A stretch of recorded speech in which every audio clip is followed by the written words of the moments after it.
Ball Hawk. Short story by Joseph Bruchac. Indians invented baseball. That's what Uncle Tommy Fox said on the day I was ready to throw in my glove and quit the Long Pond High School team for good. It was one of his typically cryptic remarks, and, as usual, it started me thinking. Quite frankly, if Uncle Tommy hadn't come into my life when he did, I probably would have ended up dyeing my hair purple and going goth. I would, I might add, have been the first to do that in Long Pond High School, which is barely big enough to have cliques. My high school size is one of the reasons why I was still, pathetic as I was with a glove and a bat, a regular member of the Varsity Nine. There just weren't that many eligible candidates. Uncle Tommy, though, saved me from turning my back on being a skin. I'd been hanging around Uncle Tommy ever since he moved up here to work in the Indian village, and my mom introduced him to me in her German accent. Mitchell, it would be good for you to meet another real Indianish man, and he was ein Freund of you water. It wasn't just that Uncle Tommy was, indeed, a real Indian, albeit of a different tribe than my father, or that this broad-shouldered old Indian guy with long gray braids and a friendly face really did seem to like me and enjoy taking on that role of being an uncle.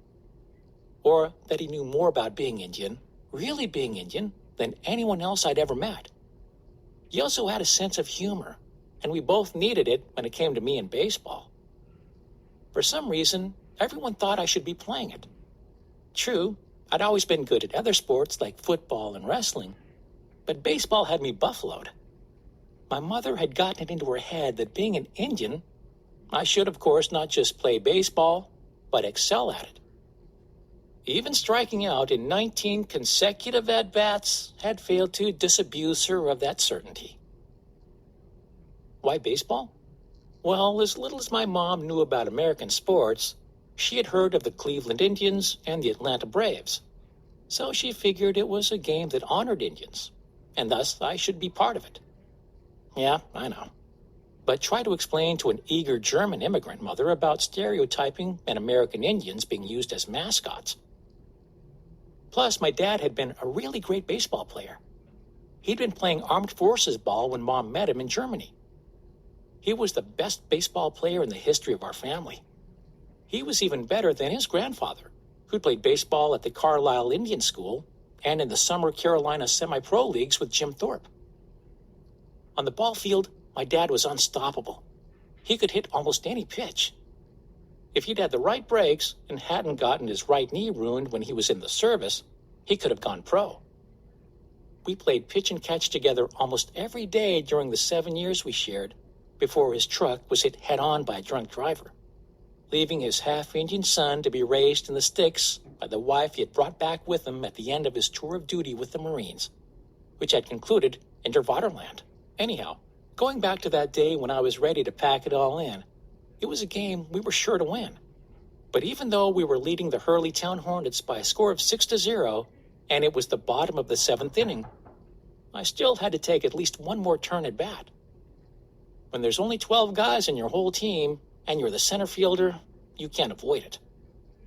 I wiped my hands on my knees, knocked imaginary dirt off my cleats. 19, I thought. The Hurleytown pitcher smiled when he saw me come up to the plate. All the pitchers in the Northern League did that. Then he mouthed the words, "Easy out." I hate it when they do that. I looked over toward the stands. My mom was smiling and nodding at me, even though she had both fists clenched around her soda can so hard that it looked like an hourglass. Uncle Tommy, who was next to her, just kept his face blank. I was grateful for that. The pitcher wound up, kicked high just to show off, and let it go. Fastball, high and outside, just where I like it. I took a cut that would have knocked down a wall if I'd been holding a sledgehammer. Unfortunately, all I had was a bat. Whiff. Strike one. I don't have to tell you what happened with the next two pitches. Just the usual, 20 in a row. Mercifully, we finished the game without my coming around in the batting order again, and us winning 7-1. I took my time in the locker room, soaped my long black hair, and rinsed it out twice. Half of me hoped everybody would be gone by the time I came out. But the other half of me desperately wanted to not be alone, wanted somebody to be there waiting for me. That's what I was thinking as I shuffled out of the gym, my duffel bag in one hand and my towel in the other. Then I saw Uncle Tommy still sitting there, all alone in the bleachers. He raised a hand, gesturing for me to join him.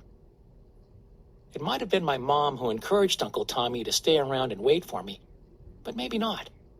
After all, Uncle Tommy had been faithfully watching in the stands each time I whiffed out. He came to all my games, not just football in the fall, where I'd found my groove in my sophomore year at both tight and D-end. Tackling other ball players, blocking and snagging the occasional pass were right up my alley. Unlike trying to tag that white little pill with either glove or bat. Indians invented baseball, Uncle Tommy said again. We were sitting at the very top of the stands, where we had a great view of the high peaks that were beginning to turn red in the setting April sun. I knew he had to get back to his place and check on the Hawks before dark, but he wasn't making a move to stand up, so I stayed put. My uniform was in my bag, but I had pulled my glove out and I was punching my left fist into it. I looked up at him, ready to smile if I saw him grinning, but his face was serious. "You know what I mean," he said. Well, I did. I'd heard the whole rap before. There were no team sports in Europe before those early explorers stumbled into the New World and found Indians playing all kinds of team games, from lacrosse to basketball. Rubber balls were invented by Indians. But I didn't say anything. I just pounded my glove a little harder. Uncle Tommy looked up and nodded his head. I followed his gaze. There was a distant speck getting closer. A very big bird, the circle of its soaring flight carrying it closer to us. It wasn't hawk or any of the other birds that Uncle Tommy was nursing back to health. It was bigger, an eagle. Pretty soon it was right overhead. I wondered how Uncle Tommy could do that. Call a great bird like that to us. Folks around here knew that whenever anyone came across a big bird that had been hurt, maybe tangled with a power line or sideswiped by a truck, a hawk or an owl or even an eagle like the one above us, they could bring it to Uncle Tommy. He didn't have one of those federal licenses to care for birds of prey, but whenever game wardens came out to check on him, they never found anything. Uncle Tommy never caged or tied down any of his birds. He let them fly free. If they were too hurt to fly, he kept them somewhere safe that the federal people couldn't find. Sometimes Uncle Tommy made it all seem so easy. "Mitchell," he said, "things that are supposed to come easy aren't always that easy to do." Uncle Tommy, the mind-reading Zen master. "Meaning what?" I said, like I was supposed to do. "Do you like playing baseball?" Uncle Tommy asked. Of course, he was not answering my question. "Baseball is great," I said. "It's just me. I stink." Uncle Tommy said. Not a question, not a comment, but a lot more than both. "Okay, so I'm good at running bases. Better than most, I guess. And when I do finally get the ball, I can throw it hard and straight. But half the time I go out to shag a fly ball, I miss it. You ever notice how when I yell, 'I've got it,' all the other fielders start praying?" Uncle Tommy said again. He really wasn't going to let go of this, was he? "Well, what about my batting?" I asked. The only way I could ever get a hit was if the ball was as big as a watermelon and you set it up on a tee. "And painted a bullseye on it?" Uncle Tommy said. I couldn't help it. I had to laugh. For a while, then I stopped, feeling empty inside. "I quit," I yelled, standing up and throwing my glove out onto the field. "I'm done with it." Uncle Tommy didn't bat an eye at my temper tantrum. He just kept looking out at the mountains. So I stood there, not sure whether I should climb out of the stands and stomp off or go down on the field and pick up my glove. "Why'd you say that?"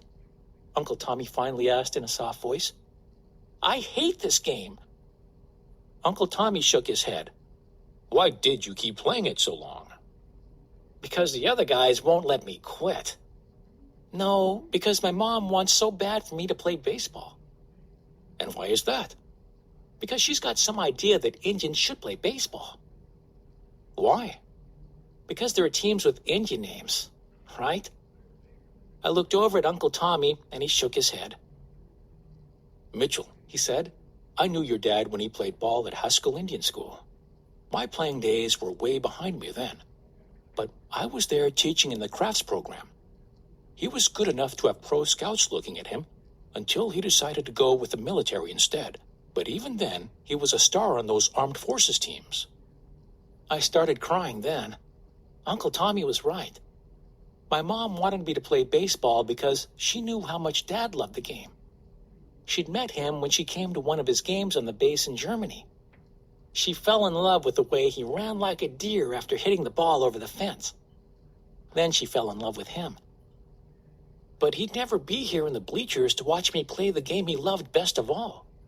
I wanted so badly to connect with him that, even though I knew it was impossible, my mind was twisted against itself whenever I went out onto the field. Uncle Tommy's hand was on my shoulder. He stayed silent until I cried myself out. Then he climbed down out of the stands with me when I went to pick up my glove, which had landed far out in left field. Time to check on the Hawks, he said. Uncle Tommy never drove. Instead, he let me take him places in the old beater truck I'd bought with the money I'd earned working summers with him at the Indian village, teaching the tours about real native people. Neither one of us said anything until we were almost at his place. Mitchell, maybe your mind is getting clear now, but you still need to train your eye, he said as we pulled in the drive.